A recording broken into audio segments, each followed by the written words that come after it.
To another special moment this evening. We've been honored for the past, I think as long as we've been doing this event, to have Pastor Randy come and give a few words to everyone in remembrance of their loved one. And so we're going to go ahead and ask Pastor Randy if he can come up and say a few words now.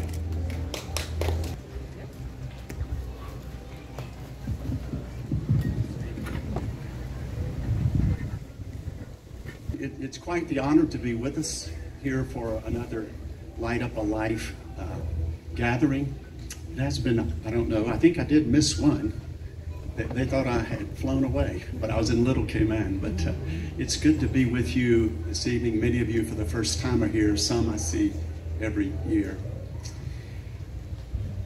You know, we're somewhat on this part here away from the beauty of the lights back toward the large Christmas tree. I won't ask you to stand and look back that way, because as you leave, you're going to walk through the beauty of the lights there.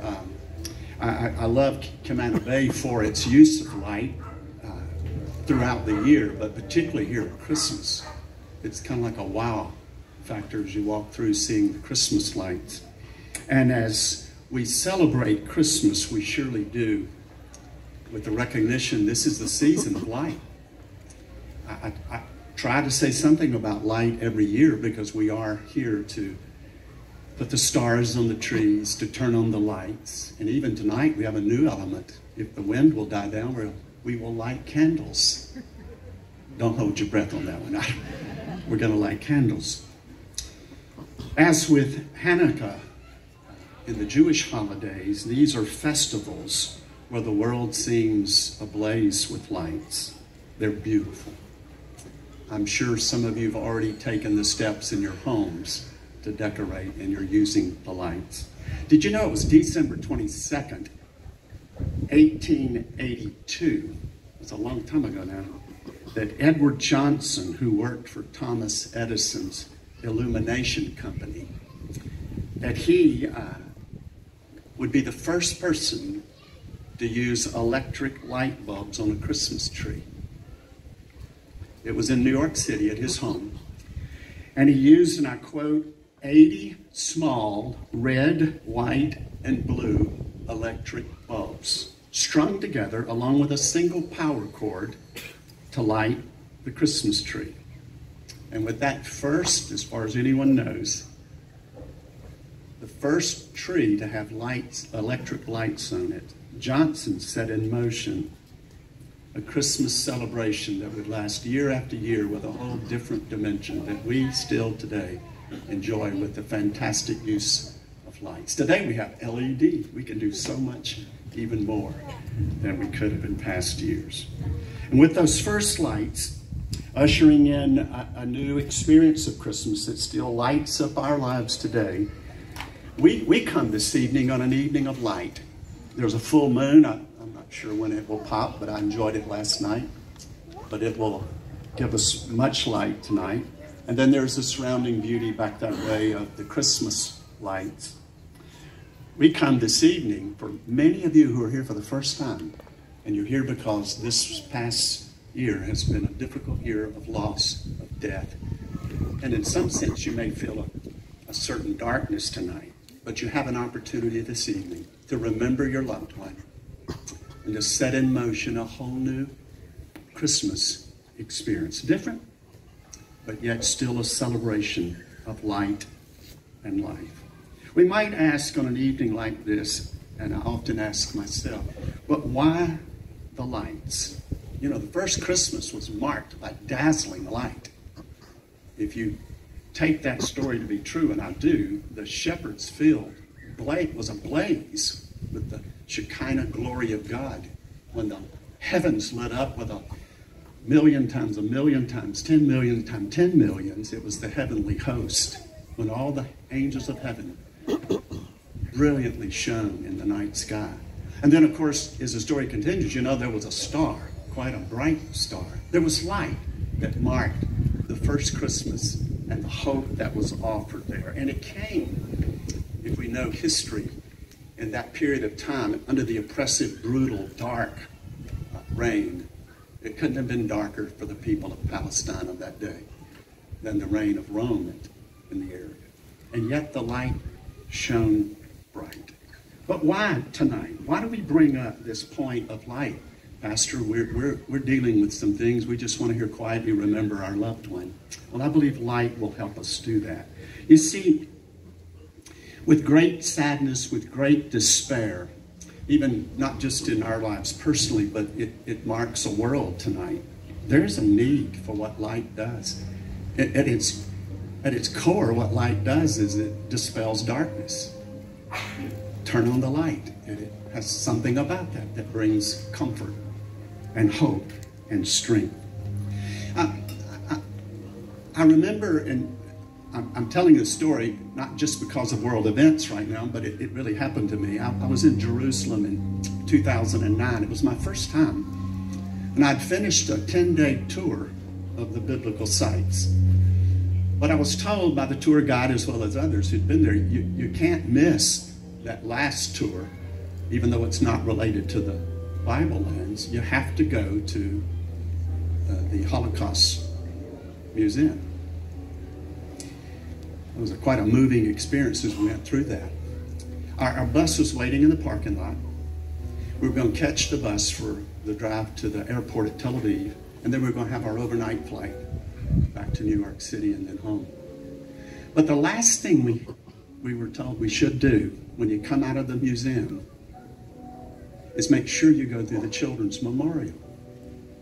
It won't take you but 3 or 4 minutes, but don't miss it.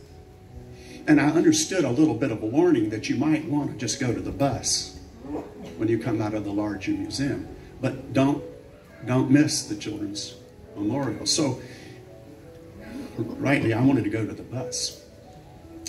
But I saw the pathway to what is it's a carved out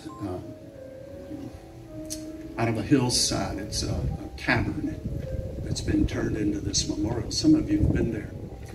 And when I entered the memorial, I stepped on a moving track conveyor. And immediately, in the midst of darkness, I was dazzled by light.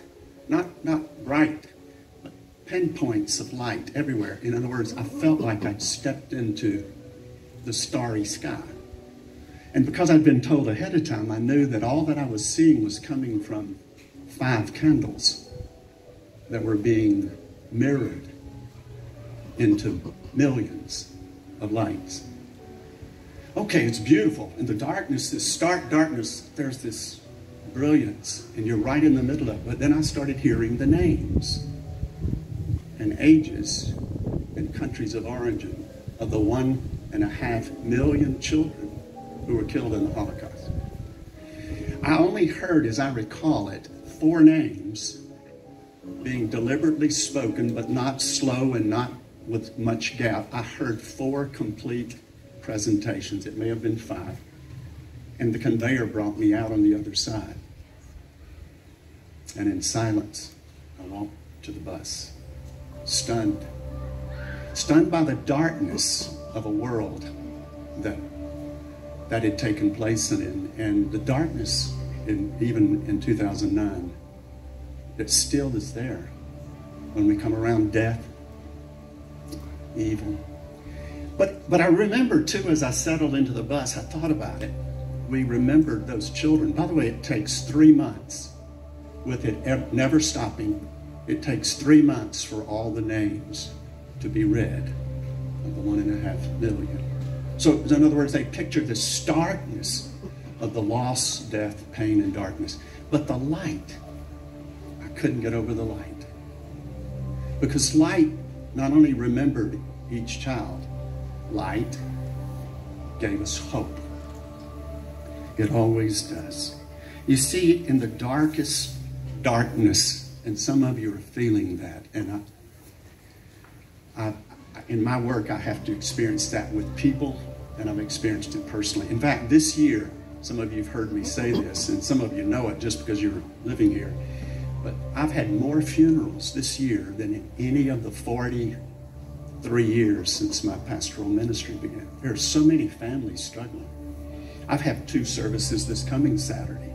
So you could say, as it said of Jesus, that he's acquainted with grief. Well, pastors or doctors, medical persons, we're acquainted with grief. But this year, it seems to strike heavy. And then the events of the world, from the Sudan to Ukraine to Palestine, there's darkness. And I would call it the darkest darkness can be upon us. And we've all felt it perhaps at one point or another, and maybe tonight. But we find this word. It is Christmas. It's the Christian holiday. If you're Jewish or of other faiths, you have your own faith hopes. But we find in our Christian text that Jesus is the light of the world. On his birth, the Christmas, first Christmas, there was light. But John wrote this: the light shines in the darkness, and the darkness has not and cannot overcome it. No matter how dark the room, if you turn on the light, or if you light the candle, it's no longer dark. So it is tonight. We here this evening, in just these moments, we will turn on the light, symbolizing not only the remembrance, the memories of loved ones, but also of shattering darkness, even in the symbolism that is ours in the light. And it's been a little over 22 years ago, 23 Christmases, that our son Landon tragically died. That was a, as you can tell, still a tender. That's a dark time. And then Christmas was just going to be 2 months after his death. How in the world were we going to face Christmas? Some of you have that feeling tonight. But you know what helped us? We were due to fly into Cayman, and I preached the Christmas service here. I could have said, no, I can't do that. But it was the best thing I did, that I would celebrate hope and life and light. There's a beautiful Christmas song that captures the essence of light in Christmas, and I put this together before I knew we were going to light candles. May the wind not blow yours out there, but please don't get it close to your hair. But the song that I have it in my notes, not knowing you were going to do this, I'll just give you a little chorus of it. Evie Turnquist sang it and made it somewhat known in the world about 25 years ago. But it goes like this. We light 1,000 candles bright around the earth today, and all that beams will shine across heaven's grand display. And more than just the grand display, those lights are going to shine in your heart tonight, in your homes. Maybe you won't feel like a tree this year, but I'd encourage you to light a light. Cindy and I light a candle or a light. Cindy and I have lit a candle since that 22 years and 2 months ago. We've lit a candle every year until I got involved with Jasmine. Now I let this be the moment we remember our son. And so let this be the first night of many you'll remember your loved ones. Remember them with hope. The hope offered through Jesus Christ, the hope that's offered in our faith in God who loves us, and who's given us great news. The angel said, of great joy to all people, because a Savior who gives us eternal life has come into the world. I'm going to ask that the trees be lit, if we could, turned on. And then I'm going to ask you all to be very careful.